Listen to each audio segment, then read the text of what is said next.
તમને સ્ક્રીન ઉપર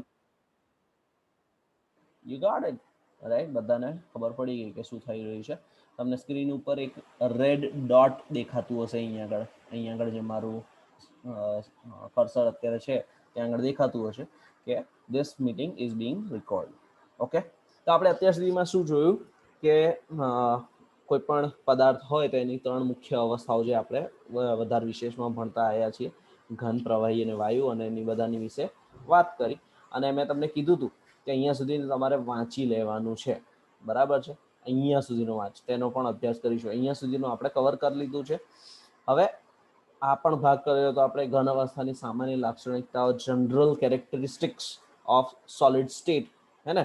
આ મુખ્ય વસ્તુઓ જે છે 5 મુદ્દા, બરાબર છે. આ જે 5 મુખ્ય મુદ્દાઓ છે એ આપણે જોઈ ચૂક્યા છીએ, આ આપણે કરેલું છે, બરાબર છે. જેમ કે આ જે 5 મુદ્દા જે છે એ બહુ અગત્યના છે, આની ઉપરથી તમને ક્વેશ્ચન્સ પૂછી શકે, બરાબર છે. તો એ ખાસ ધ્યાન રાખવાનું છે, રાઈટ. ઓકે, બધાને ખ્યાલ આવ્યો હે ને, રાઈટ. તો આ 5 મુદ્દા આપણે ખાસ બધાએ યાદ રાખવાના છે, કારણ કે આની ઉપરથી 1 કે 2 માર્કના ક્વેશ્ચન પૂછી શકાય, પ્રેમથી પૂછી શકાય, બરાબર છે. હવે આગળ વધીએ તો કે અસ્ફટિકમય અને સ્ફટિકમય. હવે મેં તમને કીધું હતું એક વસ્તુ કરવા માટે કે જ્યારે તમે આજે ગઈકાલે ઘરે જાઓ તો Divya is joining. Okay, it's good. Hold on a second. Okay, તો ગઈકાલે જ્યારે મેં તમને આપણે અહીંયાથી છૂટા પડ્યા હતા ત્યારે મેં તમને કીધું હતું કે તમે ઘરે હોવ તો મીઠું હાથમાં લઈને ટચ કરજો, એની ફિલિંગ શું આવે છે. થોડોક લોટ લઈને ટ્રાય કરજો, અલગ અલગ જો લોટ હોય, બાજરીનો લોટ, ઘઉંનો લોટ, રાજગરાનો લોટ જો ઘરની અંદર હોય, રાજગરો કદાચ જોવા મળે ઘરની અંદર, તો એ બધી વસ્તુ હાથમાં લઈને ટચ કરવા માટે કીધું હતું, બરાબર છે. એનું કારણ શું, તો કે આપણને એના ઉપરથી ખબર પડે કે કોઈ પણ પદાર્થ જે છે એ અસ્ફટિકમય છે અને સ્ફટિકમય છે કે નહીં, બરાબર છે. તો એ વસ્તુનો ખ્યાલ અંદાજે એના ઉપરથી આવે કે અસ્ફટિકમય પદાર્થ જે છે ને એ ઘણું ખરું કરીને બહુ લીસ્સા હોય, હાથની અંદર છે ને તમને ફીલ ના થાય એનું બહુ વધારે પડતું. જેમ કે આપણો પાવડર, ટેલ્કમ પાવડર જે આપણે છાંટતા હોઈએ, બરાબર છે. તો એ ટેલ્કમ પાવડર કેવો હોય, એકદમ ફાઇન, એકદમ તમને લીસ્સો ને એવું ફિલિંગ આવે, બરાબર છે. જ્યારે ક્રિસ્ટલાઇન સોલિડ્સ મતલબ કે સ્ફટિકમય ઘન પદાર્થ જે છે ને એ થોડા ખુરદરા, થોડા કરકરા હોય, જેમ કે રેતીના કણો છે, પછી મીઠું છે, ખાંડના કણો છે. અમુક વખતે એવું લાગે કે હા આ પણ અત્યારે છે, પણ દળેલી ખાંડ પાછી એકદમ જ્યારે દળી નાખીએ ત્યારે એ કેવું લાગે, એમોર્ફસ લાગશે, હે ને. તો આ વસ્તુઓ છે. પછી ઘરની અંદર, ઘણાના ઘરની અંદર પેલી કપડાની અંદર જીવડા ના પડી જાય ને, વંદા ના પડી જાય, એના માટે પેલી સફેદ ગોળીઓ નાખે, નેપ્થેલિનના બોલ્સ, રાઈટ, નેપ્થેલિનની ગોળીઓ. તો એ નેપ્થેલિનની ગોળીઓ જે છે એને તમે આમ હાથમાં પકડો તો બહુ લીસી લાગે, પણ એને જો તમે ક્રશ કરી નાખો, તોડી નાખો, ભાંગીને ભૂકો કરી નાખો ને, તો એ પછી હાથની અંદર તમને એ ફિલિંગ પાછી તરત ખબર પડશે કે ઓકે આ તો એકચ્યુઅલમાં કેવું છે, સ્ફટિકમય, હે ને. તો આપણે સ્ફટિકમય અને અસ્ફટિકમયમાં ફરક શું છે એ જોઈએ. હવે સ્ફટિકમય અને અસ્ફટિકમય વસ્તુઓની અંદર અથવા તો ઘન પદાર્થો જે છે એની અંદર મૂળ ફરક શું છે કે એની અંદરની જે ઘટક કણો છે, આપણે ગઈકાલે વાત કરી હતી, ઘટક કણો એટલે કોને કહેવાય, કન્સ્ટિટ્યુઅન્ટ પાર્ટિકલ્સ, કે જેના બેઝિક છે એ અથવા તો એ ક્યારેક અણુ હોય, પરમાણુ હોય, અથવા તો આયનો પણ હોઈ શકે. આપણને આ વસ્તુની ખબર છે, કોને અણુ કહેવાય, કોને પરમાણુ કહેવાય, કોને આયન કહેવાય. જો ના ખબર હોય તો 11મા ધોરણનું પહેલું ચેપ્ટર ફરી વખત વાંચી જવાનું, બરાબર છે. તો આ વસ્તુ ખાસ ધ્યાન રાખવા જેવી છે, બરાબર છે. તો હવે અહીંયા આગળ એક જ પદાર્થ લીધો છે, આ જે તમને આકૃતિ દેખાય છે અહીંયા આગળ, આકૃતિ 1.a, ક્વાર્ટઝ અને ક્વાર્ટઝ કાચ. તો એની આકૃતિની અંદર તમને શું ફરક દેખાય છે, બરાબર છે. બેવની અંદર જે બેઝિક સ્ટ્રક્ચર જે છે, બેવની અંદરનો જે બેઝિક સ્ટ્રક્ચર છે એ તો તમને દેખાય છે કે અહીંયા આગળ એક ષટકોણ બને છે, હે ને. અહીંયા આગળ પણ ષટકોણ બને છે ખરો, બરાબર છે. અહીંયા આગળ પણ ષટકોણ બને છે, પણ અહીંયા આગળ ષટકોણ કેવા છે, એકબીજા સાથે સરસ રીતે જોડાયેલા છે, અને એની સિક્વન્સ, એની જે શ્રેણી છે એ સતત લંબાતી જાય છે, હે ને. તમે જોઈ શકો છો કે અહીંયા આગળથી આ પણ આગળ હશે, બરાબર છે. એટલે એક પ્રોપર સ્ટ્રક્ચર, એક પ્રોપર સિક્વન્સ, એક સરસ રીતની એ ફોલો થાય છે, અને એ લાંબો સુધી, બહુ લાંબા સુધી એ ક્રમ જળવાઈ રહે છે, છે. જ્યારે અહીંયા આગળ આકાર છે ખરો પણ થોડોક અનિયમિત છે, અને જ્યાં આગળ નિયમિત છે જેમ કે અહીંયા આગળ ષટકોણ બને છે, પણ એ કેવી છે સિક્વન્સ, એનો ક્રમ કેવો છે તો કે ટૂંકા ગાળાનો છે, બરાબર છે. બહુ બહુ શોર્ટ પીરિયડ, બહુ બહુ ઓછી જગ્યાની અંદર એ થોડુંક જળવાય પછી પાછું ચેન્જ થઈ જાય છે, બરાબર છે. તો વસ્તુ એકની એક જ છે, પદાર્થ એકનો એક છે, પણ એની અંદર આ અણુની ગોઠવણી જે છે, બરાબર છે, એના ઘટક કણોની ગોઠવણી એ બેમાં ખાસો એવો ફરક પડી જાય છે, અને એના કારણે આ જે છે ક્વાર્ટઝ હે ને એ કેવો છે સ્ફટિકમય, જ્યારે ક્વાર્ટઝ કાચ એ કેવો છે અસ્ફટિકમય, બરાબર છે. આ કેવો બનશે અસ્ફટિકમય. તો એની પાછળનું કારણ શું, અને આ વસ્તુ અહીંયા આગળ એક આ જે વર્ડ છે દ્વિપરિમાણીય રચના, બરાબર.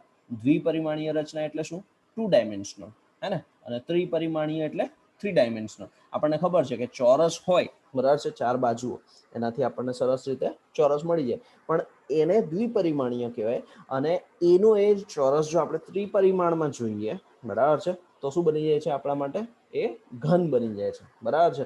તો એ જ વસ્તુ અહીંયા આગળ ખાસ ધ્યાન રાખવાની છે. હવે આ ચેપ્ટરની અંદર છે ને આ વસ્તુ બહુ રિપીટેશનમાં આવશે, દ્વિપરિમાણ અને ત્રિપરિમાણ. હવે દરેક વખતે અહીંયા આગળ આપણી તમારી પાસે જેની પાસે હાથમાં ટેક્સ્ટ બુક હશે એમને પણ દેખાશે કે ચિત્રની અંદર જોઈએ અને વસ્તુ એકચ્યુઅલમાં હાજરમાં હોય એમાં આસમાન જમીનનો ફરક પડી જાય, હે ને. એટલે આ ચેપ્ટર જે છે ને એ તમારે વિઝ્યુલાઇઝેશન ઉપર છે, તમારે વિચારવું પડશે, તમારે જોવું પડશે હવાની અંદર. જ્યારે હું કહું કે ત્રિપરિમાણ છે અહીંયા આગળ, તો એ વસ્તુ તમને દેખાવી જોઈએ કે ઓકે આની આ ત્રીજી ડાયમેન્શન જે છે એ પણ દેખાય છે, બરાબર છે. એ તમારે પ્રેક્ટિસથી આવશે. જેટલું શક્ય હશે એટલી હું કોશિશ કરીશ કે અહીંયા આગળ તમને એ વસ્તુ ક્લિયર થાય, બરાબર છે. તો આપણે હવે આગળ વધીએ અહીંયા આગળ કે તો કેમ એ ફરક પડે છે, એનું કારણ શું છે કે એક જ મિનિટ હોલ્ડ કરજો પ્લીઝ, હું મને પિન કરી દઉં એટલે તમને બધાને દેખાય સરસ રીતે, રાઈટ.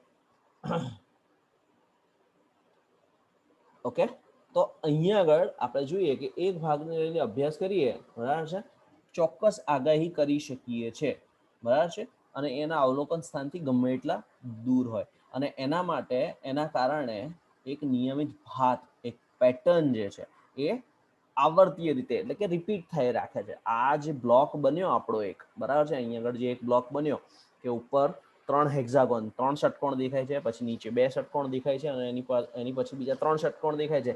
એક પેટર્ન થઈ જશે, એક બિલ્ડિંગ બ્લોક થઈ ગયો, ઈંટ થઈ ગઈ, અને એ ઈંટ એક પછી એક ગોઠવા જાય તો સરસ એવું ઘર બની જાય, બરાબર છે. તો એ વસ્તુ અહીંયા આગળ તમને સરસ રીતે દેખાય, અને એ કન્ટિન્યુઅસ જ્યારે થાય, એક નિયમિત ભાત પેટર્ન બને, ત્યારે એ સરસ રીતે શું બની જાય, સ્ફટિક. એટલે કે સ્ફટિકની અંદર એક નિયમિત ભાત આવર્તીય રીતે પુનરાવર્તિત થાય છે, બરાબર છે, એ રિપીટેશન થઈ રાખે છે. જેમ કે સોડિયમ ક્લોરાઇડ એટલે કે આપણું સાદું મીઠું, એની અંદર આ જ રીતનું સ્ટ્રક્ચર આપણને જોવા મળે છે. એનું એક્ઝેક્ટ સ્ટ્રક્ચર કેવું હોય છે આપણે આગળ જોઈશું, પણ એની અંદર પણ કન્ટિન્યુઅસ એક પેટર્ન જે છે એ રિપીટેશન થઈ રાખશે. પણ સામે જ્યારે કાચ જે છે, ક્વાર્ટઝ કાચ, બરાબર છે. હવે ક્વાર્ટઝ હું અહીંયા આગળ વાત કરું છું તો એનું ક્વાર્ટઝનું એકચ્યુઅલી કેમિકલ ફોર્મ્યુલા શું છે, SiO2, બરાબર છે. હવે આની અંદર પછી બીજા જ્યારે સંયોજનો બધા ભેગા થાય ત્યારે પછી એની અંદરથી કાચ બને. કાચ બનાવવાની પદ્ધતિ જે છે એ પણ ઘણી બહુ લાંબી પહોળી છે, આપણે અત્યારે એની વિશે વાત નથી કરતા, બરાબર છે. તો એ જે કાચ છે, hold on a second, somebody sent me a message chat, okay, જોઈએ હમણાં આપણે એનો મેસેજ શું છે, બરાબર છે.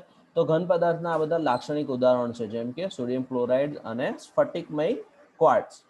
કાચ, રબર અને અનેક બીજા જે પ્લાસ્ટિક પદાર્થો જે છે એની અંદર શું થાય કે જે બિલ્ડિંગ બ્લોક્સ છે ને, એની જે બિલ્ડિંગ બ્લોક્સ એટલે કે એના જે ઘટક કણો જે છે એની જે ગોઠવણી છે, બરાબર છે, એ કદાચ જો વ્યવસ્થિત રીતે થયેલી હોય ને તો પણ એ લાંબા ક્રમ સુધી રિપીટ ના જોવા મળે, બરાબર છે, લાંબા ક્રમ સુધી રિપીટેશન જોવા નહીં મળે, અને એના કારણે એ અસ્ફટિકમય બને છે, અને એના કારણે એના ઘણા બધા ગુણધર્મોમાં પણ ફેરફાર જોવા મળે છે, આપણે આગળ વાત કરીએ છીએ.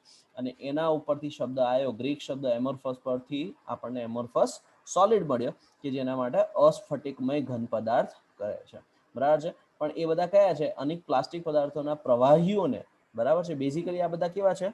લિક્વિડ છે, અને લિક્વિડને એકદમ કૂલ કરવામાં આવે, સુપર કૂલ, બરાબર છે, એને ઘન સ્વરૂપમાં ફેરવવામાં આવે છે. મોસ્ટલી પ્લાસ્ટિક છે, કાચ છે, મેં કીધું કાચની આખી પ્રોસેસ છે. કાચની પ્રોસેસમાં શું હોય કે રેતી લે, પછી અંદર બીજા બધા ઘણા બધા પદાર્થો ઉમેરે, અને પછી એને હાઈ ટેમ્પરેચર ઉપર 1200-1300 ડિગ્રી સેલ્સિયસ ઉપર એને લિક્વિડમાં ફેરવવામાં આવે, બરાબર છે, એનું ગલન કરવામાં આવે. આપણે જોઈશું આગળ મેલ્ટિંગ કેવી રીતના થાય છે, એ બધું પ્રોસેસ આવશે આપણે. તો એ મેલ્ટ કરવામાં આવે, અને પછી એને સડન અને વેરી ફાસ્ટ સુપર કૂલ કરવામાં આવે. એટલે તમે જોઈ શકશો, તમારા ઘરે જો કાચનો ગ્લાસ હોય ને, કાચનો ગ્લાસ હોય તો એની અંદર જોજો કે તમને ઉપરના ભાગે થોડુંક પતલું દેખાશે, થોડુંક પાતળું દેખાશે, અને નીચેના ભાગે થોડો ઘટ દેખાશે. એ કેમ થાય? તો કે કાચ જે છે ને એ ધીરે ધીરે ધીરે જ્યારે કૂલ થતો હોય ત્યારે એની અંદર, very good Vidya, yes you are right, yes, એનું ફોર્મ્યુલા શું છે? Very good. તો આ વસ્તુ શું છે કે કાચ જે છે જ્યારે કૂલ થતો હોય ને ત્યારે ધીરે ધીરે નીચે સેટલ થાય, નીચે ઉતરવાની કોશિશ કરે, એટલા માટે તમને દેખાશે. અને જો પ્રોડક્શન મતલબ કે જ્યાં આગળ બને છે એ લોકોનું ધ્યાન બહુ ના રહે ને, તો તમને ઘણી વખતે કાચની અંદર જોવા મળે કે રીતસરનું ટપકું થયેલું ત્યાં આગળ, હે ને, પાણીનું ટપકું થતું હોય ને અચાનક જામી જાય. જેમ કે આપણે બરફની ટ્રેની અંદર બરફની ટ્રે હોય એને ફ્રીજમાં મૂકીએ, જો આજુબાજુ થોડુંક પાણી ચોંટેલું હોય તો એ પાણી ચોંટેલું હોય ત્યાં ને ત્યાં પાછું એનો બરફ થઈ ગયો હોય. તો એ જ રીતે કાચની અંદર પણ ક્યારેક જોવા મળે, બરાબર છે. તો એ મેન્યુફેક્ચરિંગ ડિફેક્ટ્સ કહેવાય. એટલે આ એમોર્ફસ સોલિડ્સ એટલે કે અસ્ફટિકમય ઘન પદાર્થો જે છે, એ અસ્ફટિકમય ઘન પદાર્થોની અંદર અણુઓની ગોઠવણી, એના ઘટકણોની ગોઠવણી ક્રમ સુધી જળવાતી નથી, અને એના કારણે એમને ચોક્કસ આકાર હોતો નથી. જેને જે ભૌમિતિક આકાર કહીએ ને, એ જલ્દી એનો જળવાતો નથી, બરાબર છે. હવે આના આધારે આ જે બે મૂળ વસ્તુઓ વાત કરી કે ભાઈ ઘટક કણોની ગોઠવણી, બરાબર છે, અને એના કારણે જે બીજા જે ફરક પડે છે, એના જે બીજા ગુણધર્મો જે છે એની અંદર ઘણું બધું અંતર આવે છે. એ અંતર વિશે, એ જે બધા જે લાક્ષણિકતાઓ છે એની આપણે વાત કરીએ. તો એ અહીંયા આગળ ડાયરેક્ટ આપણને આ આખું જે અહીંયા આગળ ડિસ્કશન છે ને, બરાબર, એ આખું ડિસ્કશન તમને અહીંયા આગળ સીધે સીધું મળી જાય. આ જે કોષ્ટક 1.1 આપ્યું છે આપણને, સ્ફટિકમય અને અસ્ફટિકમય ઘન પદાર્થો વચ્ચેનો તફાવત, એ આખી આ વાર્તા જે અહીંયા આગળ જે છે સાઈડ ઉપર, એની એ જ વાત અહીંયા આગળ એ લોકોએ સીધી કોષ્ટક સ્વરૂપે મૂકી દીધી છે. એટલે આપણે પણ એ જ કરીશું કે સીધા કોષ્ટક પર ધ્યાન આપીશું, નહીં કે આની ઉપર. આની ઉપર ધ્યાન ક્યારે આપવાનું? જ્યારે પ્રશ્નોના જવાબ લખવા બેઠા હોય, જ્યારે આપણે યાદ કરી પરીક્ષાની તૈયારી કરવી હોય ને, ત્યારે આની ઉપર ધ્યાન આપવાનું છે. અત્યારે સમજવા માટે ફોકસ એની ઉપર કરવાનું છે, અહીંયા આગળ કોષ્ટક ઉપર. પણ કોષ્ટક પર જતા પહેલા એક આ વસ્તુ સમજી લઈએ. આ શું છે? કણોની જુદી જુદી દિશામાં જુદી જુદી ગોઠવણને કારણે સ્ફટિકની અંદર વિષમ દૈશિકતા. તો વિષમ દૈશિકતા એટલે શું? પહેલા તો એ સમજવું પડે. ગુજરાતીની અંદર જ તમારાથી જેને ગુજરાતી સબ્જેક્ટ રાખ્યો છે એના માટે વિષમ એટલે અલગ અલગ, અને દૈશિકતા એટલે એની દિશાની આધારે અલગ અલગ ગુણધર્મો જોવા મળે, બરાબર છે. તો સ્ફટિકની અંદર કેવું હોય, જેમ કે આ ગોઠવણી જે છે તમને દેખાય છે, એક રિપીટ પેટર્ન થાય છે કે અહીંયા આગળ બ્લુ છે, અહીંયા રેડ છે, રેડની એક સરસ લાઈન છે, અને અહીંયા આગળ આ બ્લુની સરસ લાઈન છે, બરાબર છે. આ એક સરસ ગોઠવણી છે. Yes Vidya, we are going to that only, હે ને. અહીંયા આગળ આ સરસ રીતે ગોઠવણી, એક સરસ સિક્વન્સ બની ગઈ છે આપણી પાસે, એક પેટર્ન મળી ગઈ છે. એ જ રીતે અહીંયા આગળ આ રેડ ટપકાથી જે આપણને બતાવ્યું છે, એક સરસ રીતે ગોઠવણી મળી ગઈ છે, બરાબર છે. તો એ જે ગોઠવણી જે છે એ લાંબા ઓર્ડર સુધી જળવાશે, કારણ કે સ્ફટિક છે, બરાબર છે. પણ તમે જુઓ કે જ્યારે એને આપણે આ રીતે એ બી પોઈન્ટ ઉપરથી આ જે શું કહેવાય લાઈન સેગમેન્ટ, બરાબર છે, તો એ બી જે છે એની ઉપરથી જોઈએ તો અહીંયાથી જોઈશું ને, જ્યારે એના જે ભૌતિક ગુણધર્મો જે છે, બરાબર છે, જે બધા ભૌતિક ગુણધર્મો છે જે અહીંયાથી જોઈએ તો એ આના આધારે મળશે. પણ જો આપણે આ લાઈન સેગમેન્ટ સીડી ઉપર જોઈએ, બરાબર છે, તો સીડીની ઉપર જોઈએ તો મિક્સ થોડુંક જોવા મળશે, બરાબર છે. અને જો એની ઉપર હું અહીંયાથી એક લાઈન અહીંયાથી ડ્રો કરીને એના ગુણધર્મો ચેક કરવાનો ટ્રાય કરું આ પોઈન્ટ ઉપરથી, બરાબર છે, આને આપણે નામ આપી દઈએ ઈ અને એફ, તો અહીંયા આગળ પણ અલગ ગુણધર્મો આપણને જોવા મળશે, બરાબર છે. તો સ્ફટિકની અંદર એવું થાય કે ગોઠવણીનો જે ક્રમ જે ગોઠવાયો છે, બરાબર છે, એ ગોઠવણીના ક્રમના કારણે, કારણ કે આ જે ઘટક કણો છે બરાબર છે. એ ઘટક કણો જો સરસ રીતે ગોઠવાયેલા છે અને જ્યારે કટ ત્યાંથી કરવામાં આવે ને જો એ એક્ઝેક્ટ પોઈન્ટ ઉપર આપણે એના ભૌતિક ગુણધર્મો, અલગ અલગ જાતના જે યાંત્રિક ગુણધર્મો છે, વિદ્યુત ગુણધર્મો છે, એનું વક્રીભવનાંક જોઈએ, તો એ પર્ટિક્યુલર એ પોઈન્ટના આધારે જોવા મળશે અને ઓબ્વિયસ છે હે ને કે જો એ આ અલગ હોય અને આ અલગ જ હોય, બરાબર છે. તો એ અલગ અલગ જગ્યાએ અલગ અલગ દિશામાં અલગ અલગ ઓબ્ઝર્વેશન જોવા મળે, જેને કહેવાય વિષમદૈશિકતા, બરાબર છે. જ્યારે અસ્ફટિકમય ઘન પદાર્થમાં શું થશે? કારણ કે પ્રોપર રેન્જ છે નહીં, કારણ કે પ્રોપર રેન્જ છે નહીં, તમે ગમે ત્યાંથી એને કાપો, બરાબર છે, ગમે ત્યાંથી એનો પોઈન્ટ, ગમે તે કોઈ પણ પોઈન્ટ ઉપરથી એના ભૌતિક ગુણધર્મો તપાસશો તો બધી જગ્યાએ તમને સરખા જ મળશે, બરાબર છે. એટલે એને કહેવાય સમદૈશિકતા. તો એના માટેના શબ્દો જે છે એ આપણે અહીંયા આગળ જોઈ લઈએ કે સમદૈશિકતા અને વિષમદૈશિકતા માટેના શબ્દો શું છે. સમદૈશિક માટેનો શબ્દ છે આઇસોટ્રોપિક અને વિષમદૈશિક માટે છે એન આઇસોટ્રોપિક, બરાબર છે. વિદ્યા, તમારો પ્રશ્ન જે છે, આજે રાઉન્ડ છે ધન અને ઋણ કણ બતાવે છે. હા, આપણે કહી શકીએ કે ભાઈ ધન જે છે એ ઋણ આયન છે અને ભૂરા ટપકાથી બતાવ્યા છે એ ધન આયન છે, અથવા તો વાઇસે વર્સા, બરાબર છે. બેવું વાપરી શકાય. આ આપણી સમજણ માટે છે, બરાબર છે. આ અત્યારે ખાલી સમજવા પૂરતું છે. તમે એવું કહી શકો કે હા, આ કણોની ગોઠવણી આ રીતે થયેલી છે. વેરી ગુડ, ગુડ ક્વેશ્ચન, બરાબર છે. તો ગોઠવણી ચોક્કસ આ વાત થઈ ગઈ. હવે એના આધારે આપણે ઘન પદાર્થો વચ્ચેનો આ તફાવત જોઈએ, બરાબર છે. તો સૌથી પહેલો કયો છે તો કે આકાર. તો કે સ્ફટિકમય ઘન પદાર્થોનો ચોક્કસ લાક્ષણિક ભૌમિતિક આકાર હોય. મીઠું તમે અહીં આગળ અમરેલી જિલ્લાના દરિયા કિનારે પકવો, કે કચ્છમાં જઈને પકવો, કે ઓરિસ્સામાં જઈને પકવો, કે ઓસ્ટ્રેલિયા જઈને પકવો, મીઠાનો આકાર, મીઠાનો જે મુખ્ય ગાંગડાની વાત નથી કરતો, ગાંગડું કે દળેલું નહીં, એનો જે મૂળ પરમાણુ જે છે એના છેક અંદર સુધી જઈએ તો એનો આકાર ફિક્સ જ છે અને આપણે આગળ જોઈશું, બરાબર છે. ગમે ત્યાંથી લઈ આવો, બરાબર છે. મીઠું છે તો એનો ચોક્કસ ભૌમિતિક આકાર આપણને છેક ગમે ત્યાંથી હશે એ એક જ આકાર જોવા મળે, બીજો જ આકાર જોવા ના મળે, બરાબર છે. કારણ કે કેમિસ્ટ્રી છે, બરાબર ને, તો જ કેમિસ્ટ્રી 100% સાબિત થાય, નહીં તો અધૂરું હે ને. જ્યારે અસ્ફટિકમય ઘન પદાર્થોમાં અનિયમિત આકાર હોય, બરાબર છે, એ લોકોનો આકાર ફિક્સ ન હોઈ શકે. ગલનબિંદુ. ગલનબિંદુ એટલે શું? કે એ તાપમાન કે જ્યારે પદાર્થ એના ઘન સ્વરૂપમાંથી પ્રવાહી સ્વરૂપમાં ફેરફાર પામે છે, બરાબર છે, રૂપાંતરિત થાય છે. તો સ્ફટિકમય ઘન પદાર્થો જે છે એની ગોઠવણી એવી મજબૂત થયેલી છે, કારણ કે એક પેટર્ન છે, એક પ્રોપર પેટર્ન છે, તો એ એક્ઝેક્ટ ટેમ્પરેચર ઉપર છૂટા પડી જશે, બરાબર છે. શાર્પ, એકદમ તેજ તર્રાર પોઈન્ટ મળે, બરાબર છે. આ વસ્તુ આપણે જ્યારે કેમિસ્ટ્રીના પ્રેક્ટિકલ કરીશું ને ત્યારે તમે જોશો કે અમુક પદાર્થો જે છે ને એનું ટેમ્પરેચર તમને મળે 112 ડિગ્રી અને આખા ક્લાસની અંદર કદાચ બહુ ફરક હોય તો 1 કે 2 ડિગ્રીનો હોય, કારણ કે એ વિદ્યાર્થીની ભૂલ થાય, જે તમે 11મા ધોરણમાં ભણી ગયા, પ્રિસિઝન અને એક્યુરેસી, હે ને. તો ત્રુટિ અને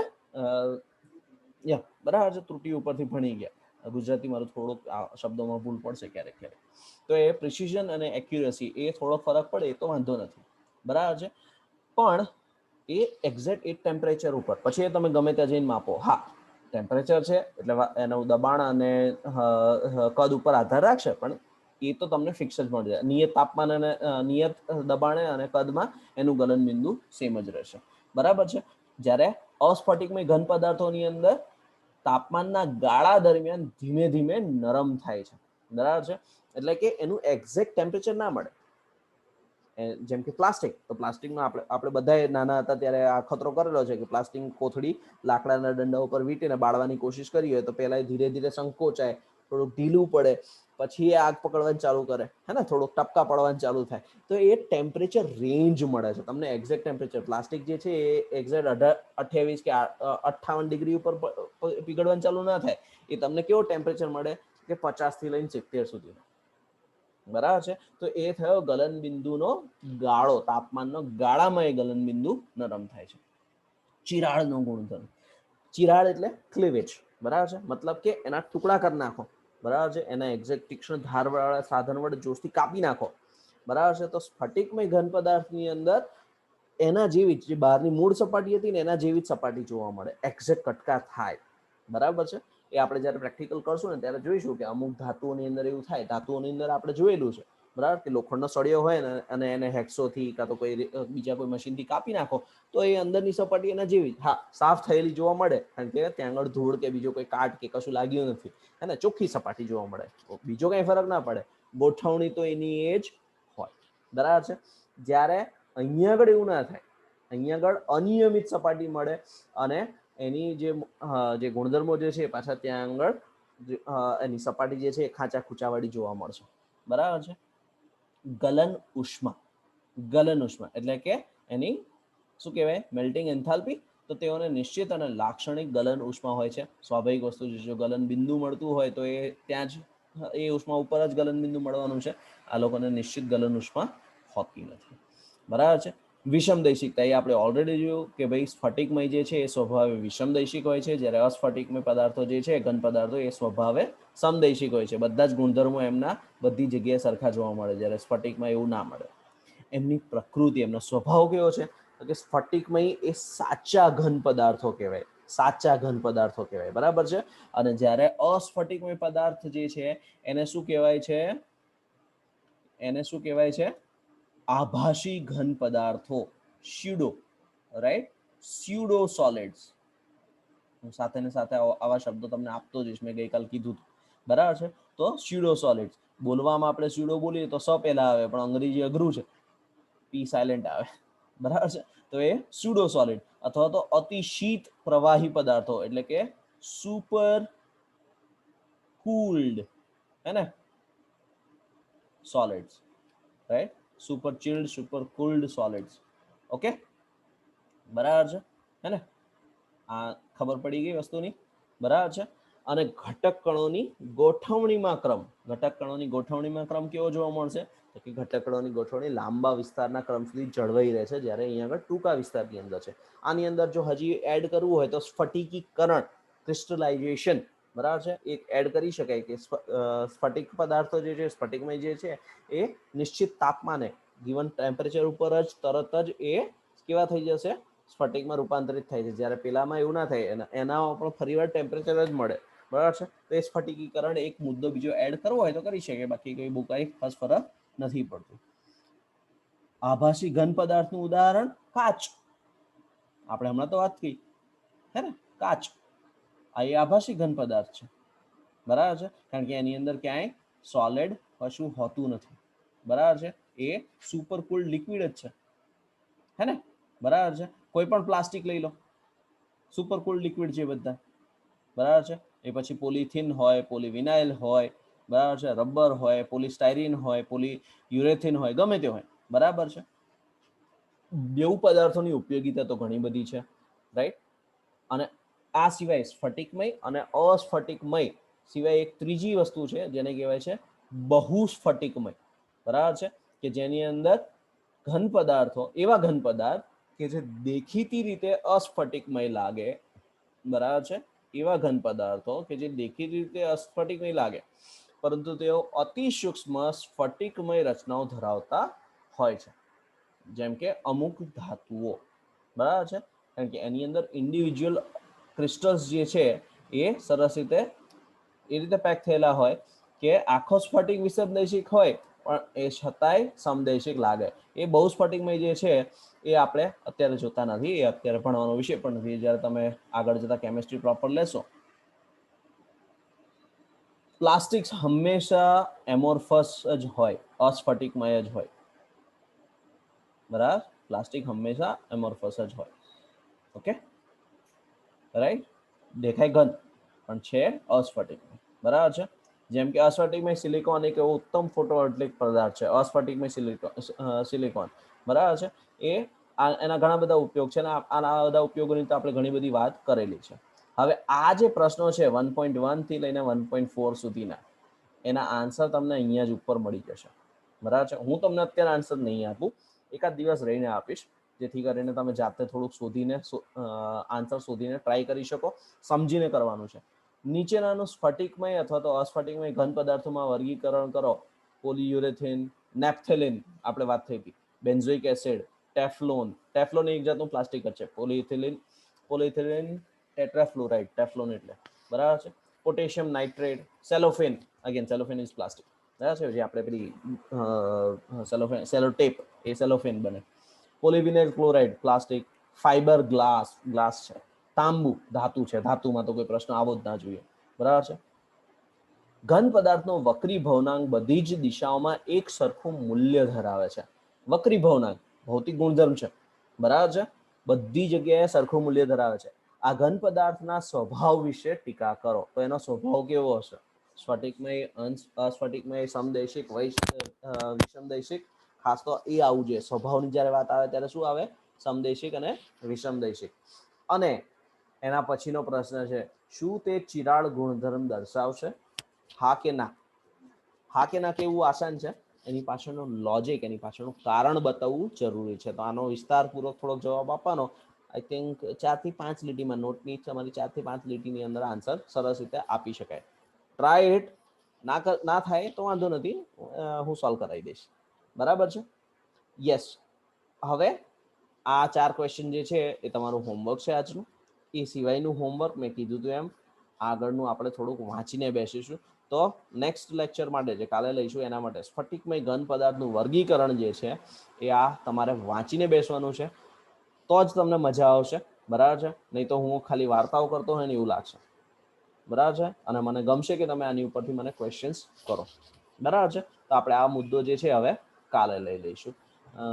માંડ 2 મિનિટ બાકી છે. તમને કોઈને કોઈ ક્વેશ્ચન હોય આજના દિવસમાં તો અત્યારે વાત કરી લઈએ. Stop share. પોલી સંયોજન સ્ફટિકમાં ગણે પોલી સંયોજન, નેપ્થેલિન નથી ખબર. નેપ્થેલિનની આપણે વાત થઈ, હા રાઈટ, નેપ્થેલિનની આપણે વાત કરી હતી, બરાબર છે. હું બોલ્યો પણ હતો. તો તમારે થોડી વાર ધ્યાન આપવું જોઈએ અને ફરી વાર યુટ્યુબમાં જોવાનું. હે ને વિદ્યા? Check your answer. પોલી સંયોજન, તમારો આ જે ક્વેશ્ચન છે એમોર્ફસ પોલી રસીલાનો ક્વેશ્ચન છે, પોલી સંયોજન સ્ફટિકમાં ગણાય? મને ક્વેશ્ચન ખબર ના પડી, આપણે ફરી વાર વાત કરશું એના માટે. પોલી સંયોજન એટલે મને ખબર ના પડી શું. મેં તો ડાયરેક્ટ ક્વેશ્ચન અહીં સ્કૂલ પૂછશું એટલે કોણ છે આ? ચારોલા, અચ્છા ચિરાગ, ઓકે. હા ભાઈ, તમને વિશેષ સગવડ મળેલી છે. Okay, that's it for the day then. આજના દિવસ પૂરતે આટલું ઘણું છે, વધુમાં આપણે કાલે વાત કરશું. Bye bye everyone.